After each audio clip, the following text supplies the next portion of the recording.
Hi, good morning po, Sir John Marlu. Sir, ito po yung actual video test ng order nyo. Ano ba to?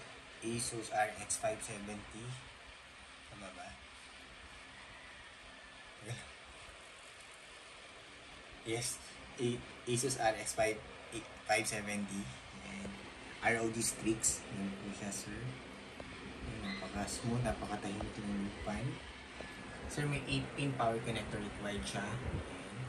Tapos sir, dito nire-require po namin wag po kayong gagamit ng generic na power supply, yung mga 700 watts na generic po. Dapat po minimum 550 watts, pwede na yun. Minimum 550 watts rated at branded lang po.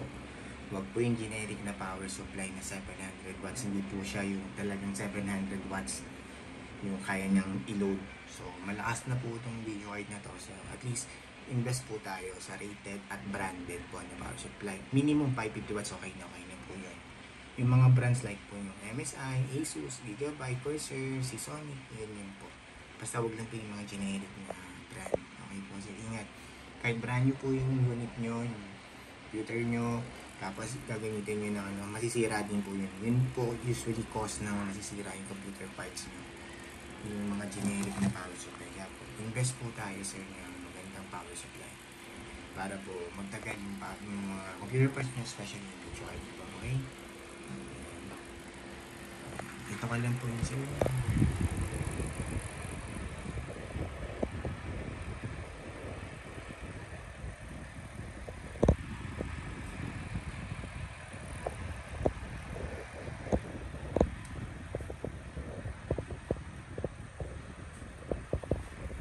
So mga warranty sticker po namin. So bawal po alisin o buksan yung video card para hindi po mag-void yung warranty.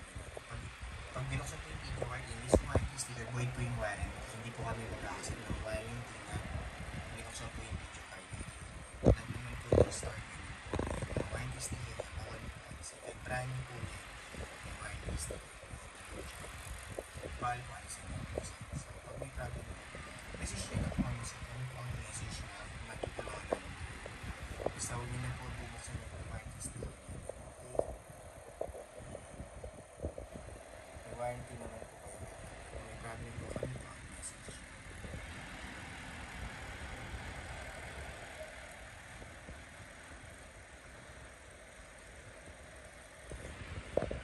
Dito po sa Permark, tinitas natin.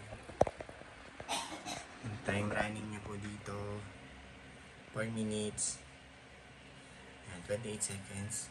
OpenGL errors none, Radeon RX 580. Yan. Tapos yung crop kita nyo po, straight lang siya. Smooth na smooth. Yan po yung buong screen, wala po kahit anong issue, walang random restart or random shutdown, walang hang and freeze. Wala din pong BSOD at charges display na lumalabas. Napaka-smooth and stable lang po niyan sir. Smooth na smooth yan sa gaming. Okay, close ko na po ito. Ito po yung Permark.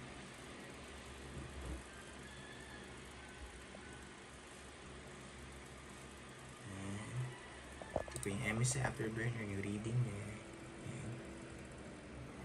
Tapos GPU-Z. Full details and specs po sa GPU-Z.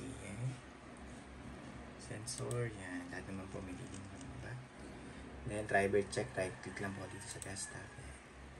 Yan, software niya, driver niya. Yan, tapos settings. Yan, yun po. Driver software niya yan. Status up to date naman po. GPU, Radeon RX 580. VRAM niya 4096 MB or 4 GB. Yan. Sa piece po naman ito. Yan. Okay, tapos open po Google Chrome for time and date checking sir. For para alam niyo po real time kailan ko nire-record itong video test before po namin i-ship out. Lang pala, 11:59 AM Sunday, August 18, 2024. Yan po yung current date and time. Real time po yan natin. Test before po namin i-ship out. Yan. Ito po sasend namin yung video. Yung isa pa. PH time. Now. Okay.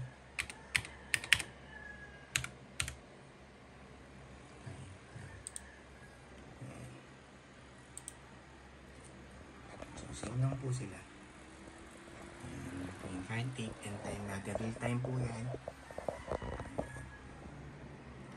Yan, 12 na. Exactly 12 noon. Yan. Pag gusto nyo po i-double check ng mga website kung legit at kung real time yan, pwede nyo pong puntahan yan. At kung kaya po bang dayaan yan, pwede nyo pong i-double check yung website na yan. Ito din po yung isa. Oops, ano nangyari? Ay, kaya lang. Dito, same. Saan na? Ito na lang. Yan. Pwede nyo pong i-double check. Yan. May po, naka-internet base po yan. Sa internet natin ginawa yung time. Hindi, kaya real time po yan. Okay? Press ko nito and shutdown para ma-ship out na po namin order nga medyo natagalan na po tayo dito.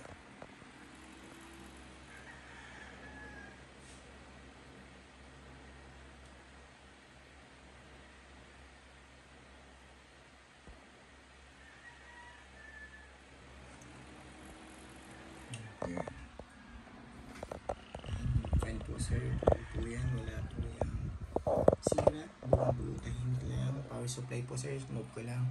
550 watts pataas, rated at branded lang po. Okay na po yan. Huwag lang po yung generic, okay? Huwag yung generic na power supply na sabi 700 watts po. So,